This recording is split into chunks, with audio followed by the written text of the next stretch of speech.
In 1914, when the First World War began, the world into which modern art was born had begun to vanish. The joyful sense of possibility that was born of the machine was now cut down by other machines.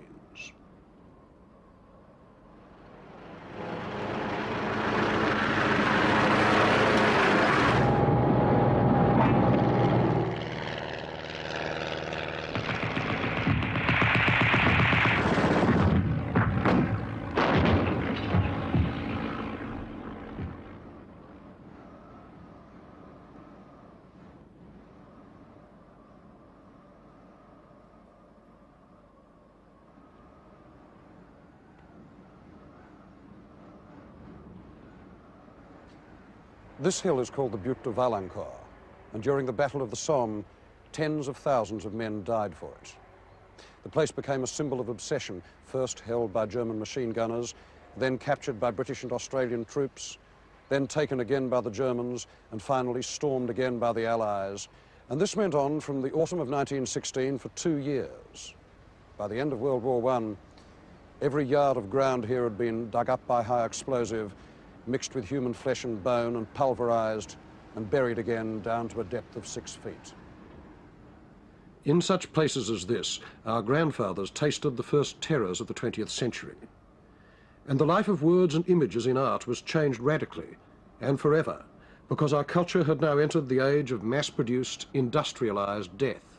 And at first, there were no words to describe it.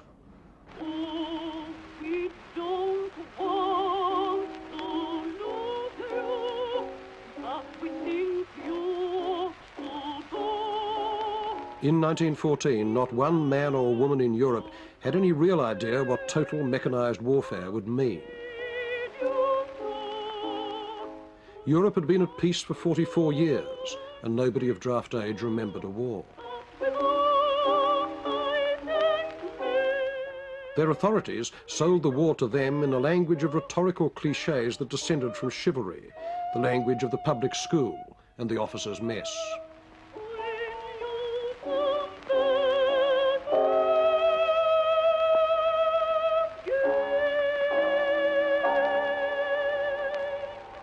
Those long, uneven lines, standing as patiently as though they were stretched outside the Oval or Villa Park, the crowns of hats, the sun on moustached archaic faces, grinning as if it were all an August bank holiday lark. Never such innocence, never before or since, as changed itself to past without a word, the men leaving the garden tidy, the thousands of marriages lasting a little while longer. Never such innocence again.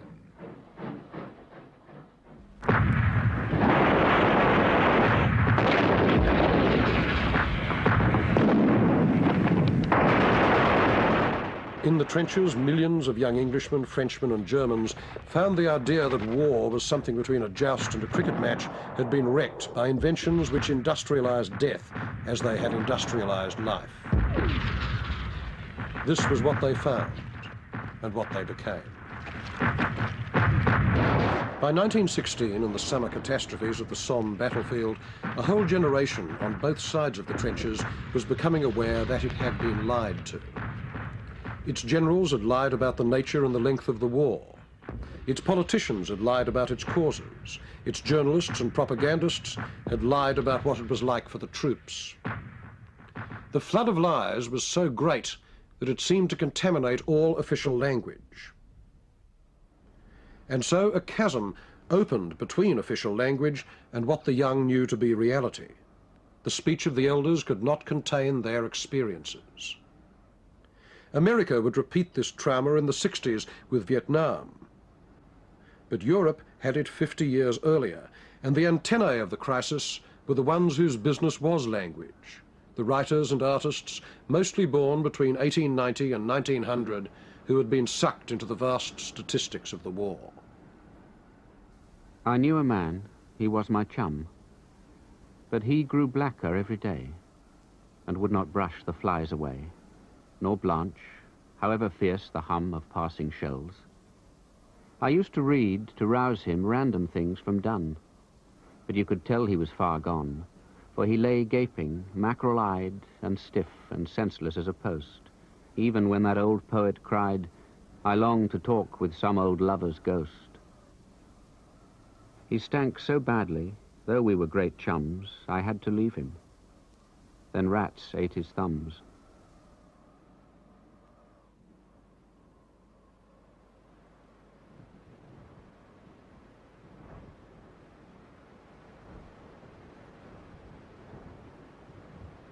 World War I destroyed an entire generation. We don't know, and we can't even guess what might have been painted or written if the war had never happened.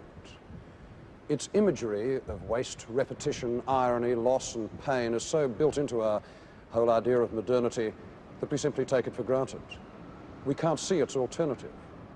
As for the waste of minds, we know the names of some who were killed too soon. Among the painters, Umberto Boccioni and Franz Marc, the sculptor, Gaudier Breschka, the architect, St. Elia, the poets, Isaac Rosenberg and Wilfred Owen. But for every one of those whose name survives, there must have been scores and possibly hundreds of those who never simply got a chance to develop. And so, if you were to ask, where is the Picasso of England or the Ezra Pound of France, the probable answer is that they're here.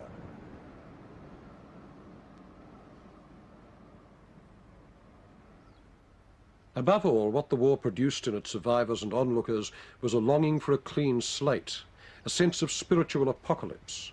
In return, they would be pacifists, internationalists. They would get out of the war if possible, but to where?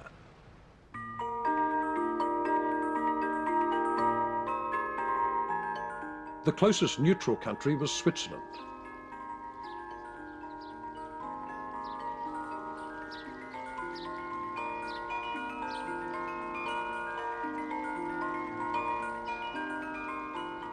Zurich attracted every sort of intellectual refugee from Northern Europe, great ones like Lenin and James Joyce, but a host of others. They had fled their natural homelands, but they had a cultural one, the cafe.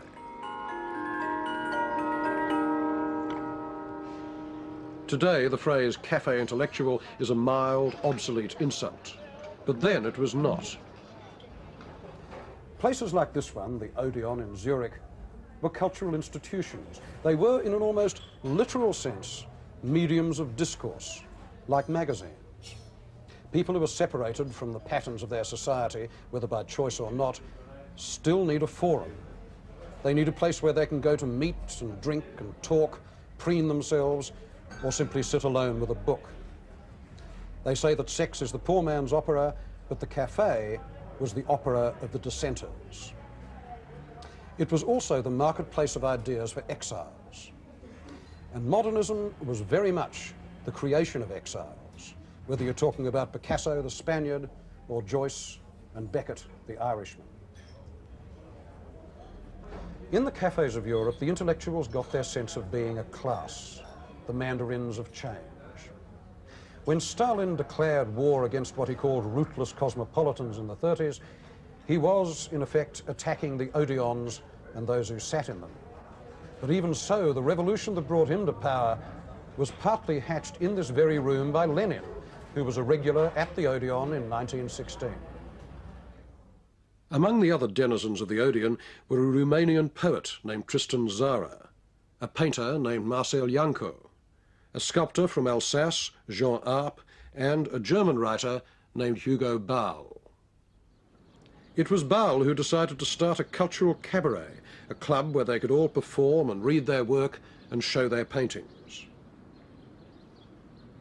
He rented the ground floor of a building in the Spiegelgasse and called it the Café Voltaire, and here a movement was born. Its name was Dada.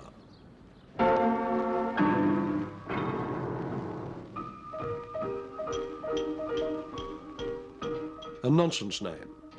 Dada meant yes, yes in Russian. It meant a rocking horse in Romanian. In any language, it was one of the child's first utterances.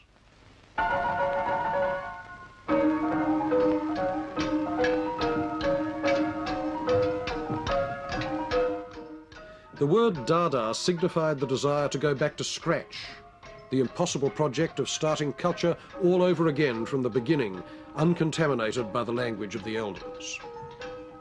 Marcel Janco made theatre masks for the evenings at the Café Voltaire.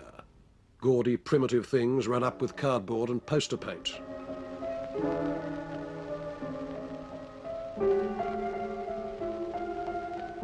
Hugo Bowell conducted mock rituals on the café stage in costume and gibberish.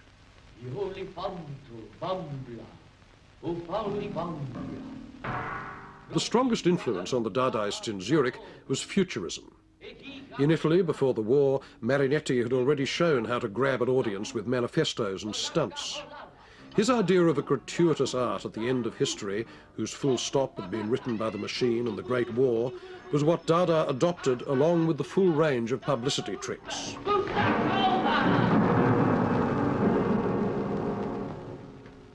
Provocation was the essential business of Dada, its claim to modernity. It was art's parody of revolution.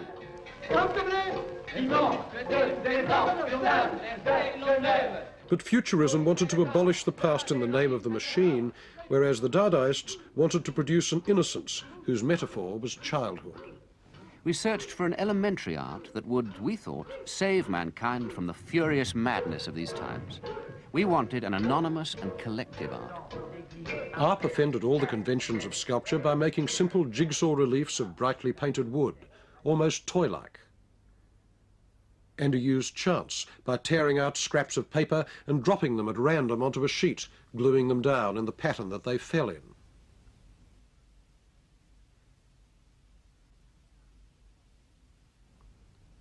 These simple experiments gave the lingering impression that the Dadas were against art itself. Now, it's true that in the years before 1920, not only in Zurich, but also in Paris and New York, there were some very pointed jabs at the cult of art and its priests, the dealers and critics. Especially they came from Marcel Duchamp, and the best known of them was his moustache on the Mona Lisa, not only a jab at the middlebrow worship of the artist as divine creator, but also a pun on Leonardo's own homosexuality. Gioconda was another thing that I made here in Paris in 1919 before going back to America. And, well, it was one of these gestures because I added a little moustache and a little goatee and also wrote underneath something very risky. The letters, pronounced as the French pronounce them, mean she's got a hot ass. Then there was Duchamp's urinal, which he exhibited as a fountain and signed R. Mutt. When I sent that urinal to be shown is one incident. The jury, there was no jury, but the people who were organizing it decided it couldn't be shown, that urinal. So instead of, they didn't know it was I was concerned with it because I didn't sign my name, as you know, with the Mutt name instead. So they just took the thing and threw it away above the partition. Like his bottle rack and bicycle wheel and other ready-mades, it said, in effect, that the world was so full of interesting objects that the artist need not add to them. Instead, he could just pick one, and this ironic act of choice was equivalent to creation.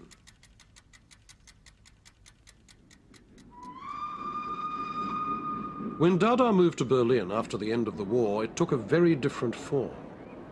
In Switzerland, it had been jokey and lyrical. It exalted innocence and chance. It was an alternative to conflict, but not in post-war Berlin. To be modern here meant to be engaged in a theatre of politics in a city torn by shortages and every other kind of post-war misery as the left battled the centre and the right for possession of the streets. And it was generally felt that an artist who spent his time pulling words out of a hat at random or dropping little pieces of torn paper on a table in accordance with the laws of chance while other people were storming the Reichstag was not altogether living up to the historical possibilities of his age. In order for art to assert itself as radical, it needed to take political sides in this atmosphere.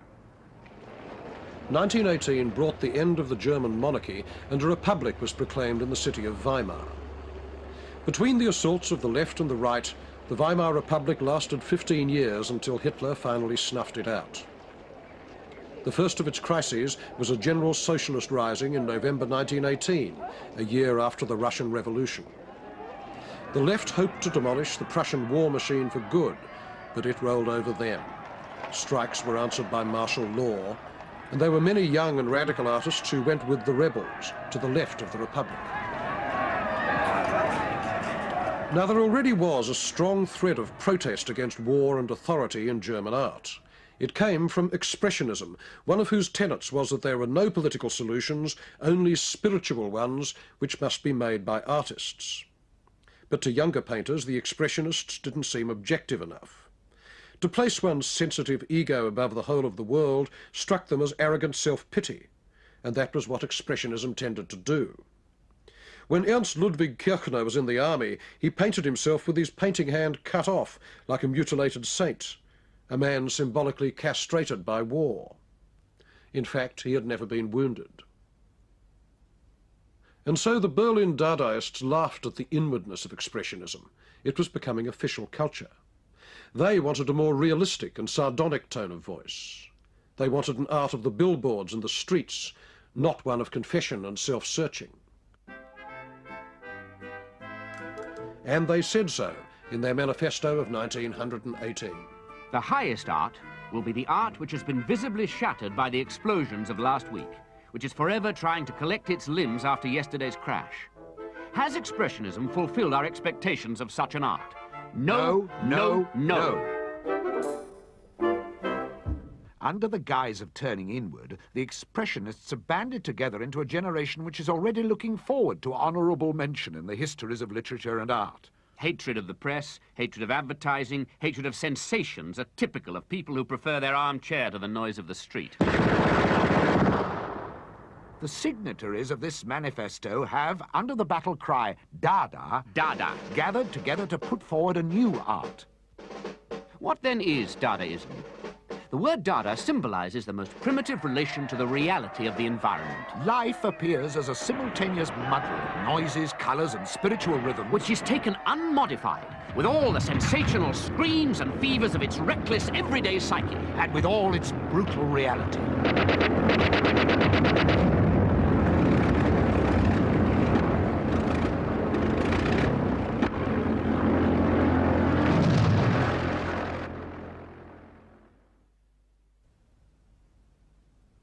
The man who made this collage had been in the trenches. His name was Max Ernst. The image is called the murdering aeroplane, half machine, half angel, half aggression, and half, what would you say those arms suggest? Coquetry? Modesty? I don't know of another work of art that speaks so powerfully to me of the strangeness of the machine, its alien character. It's a world and a war away from Delaunay and his joyfully spinning propellers. Collage for Ernst was a way of rupturing one's grasp of the world. He didn't make any overtly political statements, but his work pointed to a way of making them by cutting out immediate pieces of reality and sticking them on a page. The best political collagist among the Dadaists was a woman named Hannah Höch, whose acrid little images from the 20s are Weimar. She was never sentimental, never a party tub thumper, and being a woman, she has regularly been written off as a minor artist. That she was not, and for a vision of a world that was at the same time clear, estranged, bleakly funny, and poisoned at the root, nobody could touch her. Ja, das Meer ist blau, so blau, das geht alles seinen Gang. Und wenn die Chose aus ist, fängt's nicht von vorne an. Ja, das Meer ist blau, so blau, und es geht auch nicht mehr lang. Ja, das Meer ist blau, so blau. Ja, das Meer ist blau, so blau. Ja, das Meer ist blau, so blau. Das Meer ist blau.